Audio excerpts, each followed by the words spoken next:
மருத்துவர் தமிழிசை சவுந்தரராஜன். 1961 ஜூன் 2ஆம் நாள் கன்னியாகுமரி மாவட்டம் நாகர்கோவிலில் முதுபெரும் காங்கிரஸ் தலைவர் குமரி அனந்தன் கிருஷ்ணகுமாரி தம்பதியருக்கு மகளாக பிறந்தார்.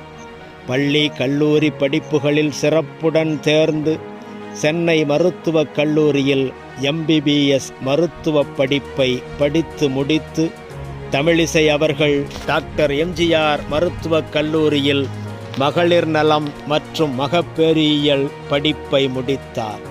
கனடா நாடு சென்று சோனாலஜி மற்றும் FET சிகிச்சையில் பயிற்சி பெற்று தேர்ச்சி பெற்றார். மருத்துவரான சவுந்தரராஜன் அவர்களை மனம் புரிந்து தமிழிசை சவுந்தரராஜனானார். 1999 சென்னை மாவட்ட பாஜக மருத்துவ